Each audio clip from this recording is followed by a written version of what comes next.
ये असद उमर साहब और परवेज खटक साहब पीटीआई वाले कह रहे हैं, ये मैं नहीं कह हाँ, रहा।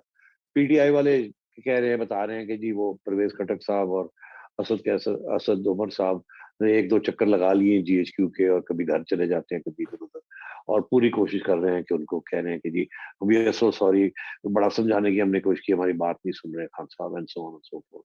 तो आप छोड़ देना जी, ये इसको ऐसे कर लेते हैं, इसको ऐसे कर लेते हैं sir ji, and so on and so forth. मगर ये बात बड़ी रेलेवेंट है कि खान साहब किसकी बात सुन रहे हैं, किसी की नहीं बात सुन रहे। खान साहब is in a populist mood. ये आप पॉपुलिस्ट लीडर्स जो होते हैं उनकी जो साइकोलॉजी होती है उनको समझने की कोशिश करें। खान साहब ने कोई ऐसी चीज नहीं की जो दुनिया के अंदर जब भी पॉपुलिज्म होती है और पॉपुलिस्ट लीडर्स आते हैं, वो बिल्कुल यही रूट लेते हैं, इसी किस्म की चीजें करते हैं जो, और आवाम को अपने साथ रखने की कोशिश करते हैं, और लोएस्ट कॉमन डिनोमिनेटर को। ये राइट विंग पॉपुलिज्म जो है वो एग्जैक्टली यही होती है। लेफ्ट विंग पॉपुलिज्म भी जो है वो भी इसी किस्म की चीज होती है। वो भी एक क्लैश को बिल्ड करती है विद इन सोसाइटी, कॉन्ट्रडिक्शन और कॉन्फ्लिक्ट को उभारती है सोसाइटी के अंदर, जिसकी बेसिस के ऊपर उसे कहते हैं ये पॉपुलिज्म है, बिकॉज जो एलीट क्लासेस है उनको आउट कर देती है वो। तो यहाँ भी उसी किस्म की सिचुएशन है। खान साहब is following a classic populist agenda, कि इट डजेंट मैटर कि मैं क्या कहता हूँ, उसके क्या नताइज निकलेंगे। अगर अवाम को मैं उकसा सकता हूँ और वो मेरी बात सुनने के लिए तैयार है या किसी जगह, तो आई शुड डू इट। और अवाम आपको पता है बहादुर लोगों को पसंद करती है, अवाम जो लड़ाकू होते हैं उनके पसंद करती है। ट्रू।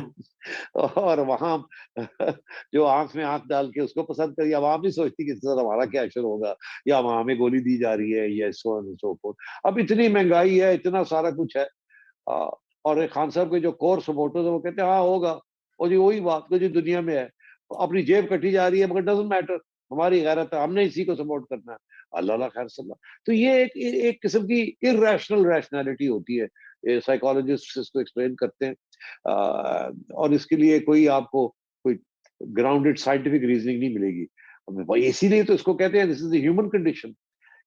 इंसान और हैवान में, जानवर में यही तो फर्क है कि इंसान जो है वो बहुत रैशनल भी है और इमोशनल भी है, और जो एनिमल है वो सिर्फ इंस्टिंक्ट पे काम करता है। हम तो हर चीज हमारे अंदर है।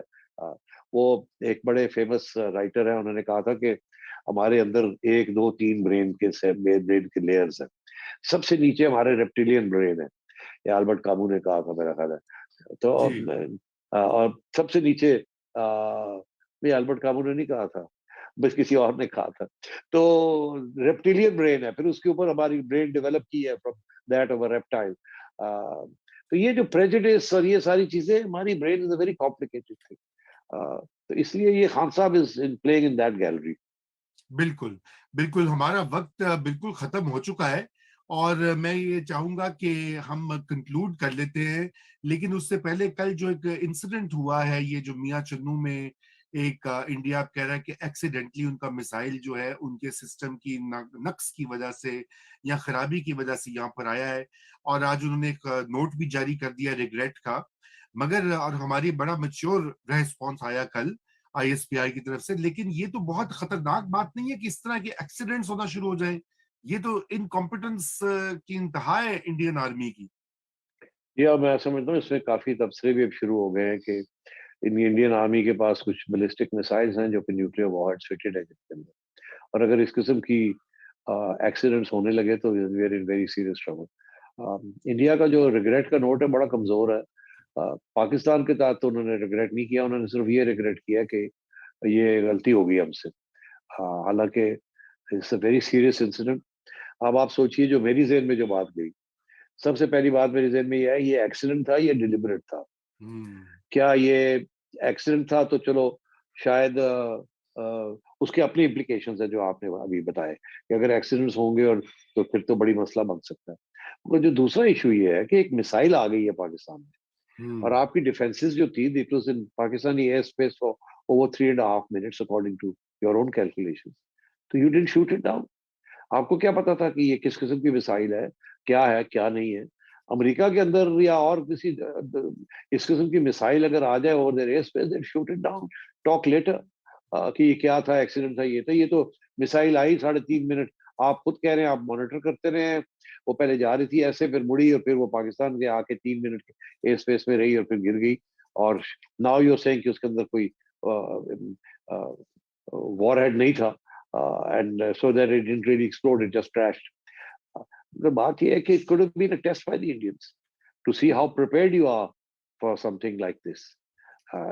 कल को अगर उन्होंने कुछ करना हुआ तो उनको तो एविडेंस मिल गई है कि आप, they can send a missile across and you don't have the ability to shoot it down before it hits the target. तो ये सारी चीजें जो है बड़ी कॉम्प्लिकेटेड बात बनती जा रही है। बिल्कुल बिल्कुल, ये बहुत ही सीरियस बात है। इसके ऊपर मेरे ख्याल से तफसील से एक अलग बहस होनी चाहिए with some experts, Yes, defence वाले जो ये न्यूक्लियर yes, जी इदारों बिल्कुल। में को जो चलाते हैं। लेकिन बहरहाल आपकी बात बिल्कुल दुरुस्त है कि ये एक सीरियस मसला है ऑन बोथ एंड्स, और इसको Yes, देखना पड़ेगा। तो सोलंकी साहब, आपका अगर कोई और सवाल या कमेंट है नहीं तो जी, मेरे ख्याल में प्लीज। हम हाँ, शुक्रिया अदा करें सेठी साहब बिल्कुल का। शुक्रिया अदा करते हैं। और आज तो घंटा हो गया है, और आपके बहुत सारे जो लोग हैं सेठी साहब, वो बड़े खुश हो रहे हैं। वो कह रहे हैं आप बिल्कुल सही कह रहे थे, लोग आपको कह रहे थे आपकी बात, वो कह रहे हैं सेठी साहब I love you, you are you were right. नहीं मैं नहीं, it was not a question of right, मैं सिर्फ एक चीज के ऊपर अपना तज्जिया कर रहा हूँ, एक चीज के ऊपर, जो कि आपने आज वो जिक्र किया तो मैंने इसलिए कहा कि आप कह रहे हैं वो क्या विजडम खान साहब शो करें। जब आप और एस्टेब्लिशमेंट के दरमियान रप्चर हो जाता है, और वो both at personal level and institutional level हो जाता है, तो फिर it is only a question of time. फिर विजडम रिट्रीट करना, ये करना, वो फिर नहीं चलता।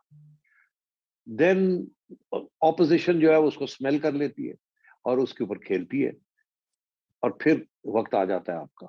तो मुझे जब नवंबर में जब जो कुछ हुआ इस मुल्क के अंदर, जब इमरान खान साहब ने जो जिस तरीके से ह्यूमिलिएट किया एस्टेब्लिशमेंट को on the question of the DGISI, मैं उसी दिन मैंने ये फैसला कर लिया था कि ये अब this is the beginning of the end, और मैंने लिखना शुरू कर दिया था कि this is the beginning of the end. और फिर मैंने कहा कि जनवरी के अंदर, कम जनवरी आप देखिएगा कि ये सिलसिला शुरू हो जाएगा। जनवरी में ये सिलसिला शुरू हो गया था, फरवरी में आपने देखा पानी उबलना शुरू हो गया, मार्च में अब पानी उबलने पे आ गया है। अब अगर एस्टैब्लिशमेंट इस स्टेज पे भी खान साहब को बेल आउट कर लेती है, तो मैं समझता हूँ कि एस्टैब्लिशमेंट के अंदर फिर बड़े प्रॉब्लम्स हो जाएंगे, यूनिटी के एंड अदर इश्यूज। तो इसलिए वो बेहतर यही है कि वो बाहर ही रहें। खान साहब is committing suicide, let him commit suicide, फिक्र ना करें, ये बाहर आएंगे, कुछ नहीं कर सकते। आप बस सियासत से दूर रहें, let the people of this country and the elected decide किसको उन्होंने बनाना है, किसको नहीं बनाना। इदारे जो हैं अपने दायरे में रहें, इससे बेहतर कोई मैं एडवाइस नहीं दे सकता। बिल्कुल।